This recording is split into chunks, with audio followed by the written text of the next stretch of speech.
Raw क्या होता है एंड आपकी क्या पोजीशन थी इसमें और आपने क्या किया and why is it important for people to know? आपके यहाँ सब कंट्री में 2 एजेंसीज होती हैं. One is for covering the internal intelligence, जो भी घटनाएं होती हैं देश के अंदर सबवर्सिव हो, टेररिज्म हो, प्रोटेस्ट्स हो, एजिटेशंस हो, जो अभी चल रहा है आपके यहाँ हमेशा होता रहता है आपके कंट्री में. नक्सलिज्म हो, खालिस्तानी इशू हो, फार्म एजिटेशंस हो, तो इन सब की खबर रखना एंड इन्फॉर्म द गवर्नमेंट.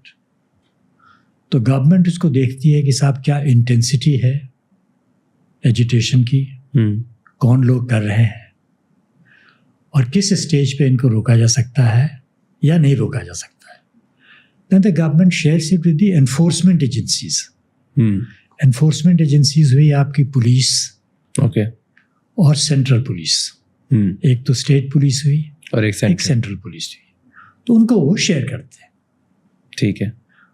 उसी तरह से जो इंटरनल आपका असेसमेंट है about the movement of terrorist from Pakistan Kashmir में, उसको वो आर्मी को रिपोर्ट करते हैं.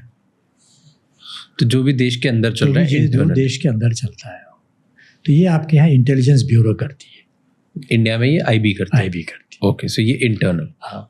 एक्सटर्नल इंटेलिजेंस के लिए ये जो क्या काम करती है वो मैं बाद में बताऊंगा.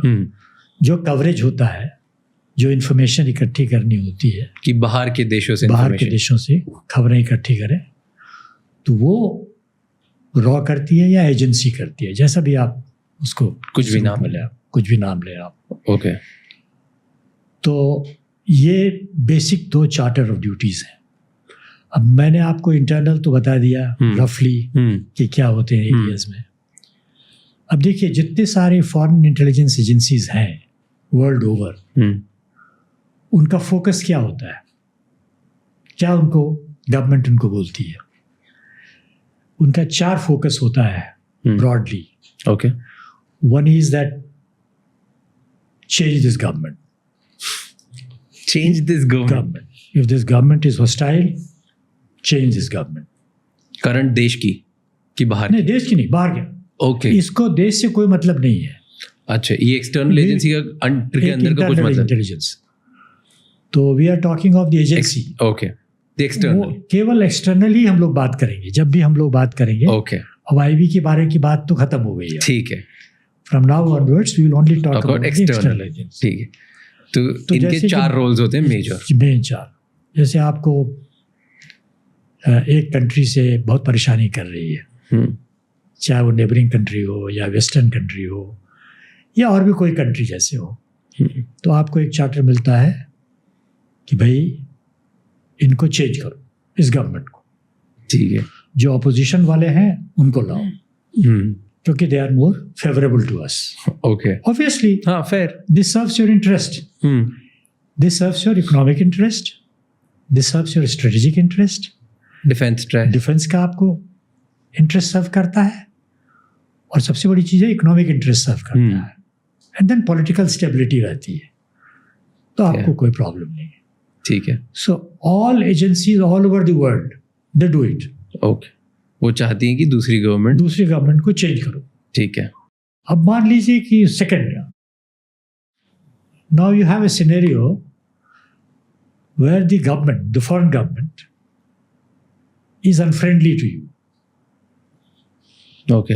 जैसे अनफ्रेंडली है वो, और आप जो कह रहे हैं they are not amenable, they are not prepare to listen to that. मानने के लिए रेडी नहीं है. तो क्या करें भाई.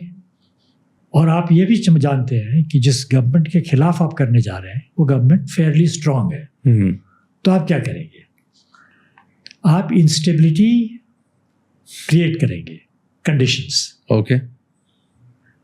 उस कंट्री में जो आपका फोकस कंट्री है उसमें आप इंस्टेबिलिटी क्रिएट करेंगे. कैसे मीन से इंस्टेबिलिटी? स्ट्राइक कराएंगे, प्रोटेस्ट कराएंगे, चूज एंड पिकअप लोगों को करेंगे जो आपका ये काम कर सकें, उनको फाइनेंस करेंगे, उनको गाइड करेंगे, and over a period of time तो ये लोग क्या करेंगे, एजुटेशन से गवर्नमेंट को हमेशा टेंडर हुक्स पर रखेंगे. If you keep the government on tender hooks then what happens, वो इकोनॉमिक तरक्की नहीं कर सकता. थर्ड ये है कि इनको तोड़ो, मतलब कंट्री तोड़ो. मीनिंग क्या होता है इसका? मीनिंग होता है कि जैसे support to Khalistan, Khalistani movement, या support to north east insurgent groups को है, वो लोग अपना चाहते. या एक ऐसा सिचुएशन क्रिएट करो which will inevitably lead to partition of this country. जैसे गिव मी एन एग्जांपल कि कभी ऐसा हुआ है किसी कंट्री में. देखिए पाकिस्तान में क्या हुआ, बांग्लादेश बन गया. अभी पाकिस्तान में क्या सिचुएशन है, बलूचिस्तान चाहता है कि हम अकेले हो जाए. उधर से वो पीओके वाले और गिलगिट बाल्टिस्तान वाले चाहते हैं कि हम अलग हो जाए. अभी the other day I was listening to a Pakistani commentator कि पाकिस्तान तो ब्रेक कर ही जाएगा. तो इस तरह की बातें जो होती हैं वो कैसे होती हैं? इंडिजिनसली तो आदमी कर नहीं सकता है, ये ऑर्गेनाइज एजेंसीज करती हैं. ये तो कोई ना कोई ऑर्गेनाइज इसको करता है, जो उसको फंडिंग करता है, जो उसको फाइनेंसिंग करता है, जो उसको वेपनाइज करता है, और उसमें उसका इंटरेस्ट होता है. सबसे बड़ी चीज कि उसमें उसका इंटरेस्ट होता है. So और वो इंटरेस्ट क्या है, या तो उसका फाइनेंशियल इंटरेस्ट है मोस्टली, या उसका स्ट्रेटेजिक इंटरेस्ट है कि भाई हमको यहाँ एक बेस क्रिएट करना है तो यहाँ पे रखो, ताकि इस कंट्री को घेरना है तो यहाँ पे रखो. तो वो बहुत बढ़िया चीज़ है. ओके, सो ये तीसरा हो गया. तो तीसरा हो गया. फोर्थ ये है कि जो आपको दिया जाता है कि when you do not like a particular individual. जैसे अब जैसे मान लीजिए कि आप इंडिया में कुछ करा रहे हैं ऑन योर ओन, तो उनको कैसे डील करोगे? अब जैसे कि मैं आपको एक एग्जांपल देता हूँ. ये हमास का जो चीफ था, पॉलिटिकल चीफ, उसको कैसे पिक करके उसको मार दिया उसको. तो ये एजेंसीज करती है. अब जैसे ओसामा बिन लादेन है, he was a railing point, उसको खत्म कर दो. so, कोई भी एक इन्फ्लुएंशियल अथॉरिटी दूसरी कंट्री में जो उसको इन्फ्लुएंस कर सके, इंडिविजुअल, और फिर आपके लिए प्रॉब्लम क्रिएट करे, तो उसको एलिमिनेट कर. And it can be anyone, मतलब ये एक नॉर्मल इंसान से लेके बिजनेस पर्सन से लेके प्राइम मिनिस्टर, प्रेसिडेंट तक हो सकता है. कोई भी उसमें कोई रेस्ट्रिक्शन नहीं है. तो ब्रॉडली ये सारी चीज़ें होती हैं. एंड लास्टली क्या होता है कि जो डेवलपमेंट्स हो रहे हैं on a day to day basis, that you also need to know कि what happen today, what is going to happen tomorrow, what is going to happen day after tomorrow, as an observer, like a journalist. तो आप उसको अपना note करते रहिए और खबर करते रहिए, so that you are not caught unprepared. So एक एजेंसी का काम, हमारे लोग अलग अलग कंट्रीज़ में है जहाँ पे हमारे वेस्टेड इंटरेस्ट हैं या जिन कंट्री से हमें खतरा है, और वहाँ पर वो एक कवर्ड तरीके से उधर है जहाँ पे वो इन्फॉर्मेशन कलेक्ट कर रहे हैं और वो सारी इन्फॉर्मेशन हमारे तक पहुँचा रहे हैं.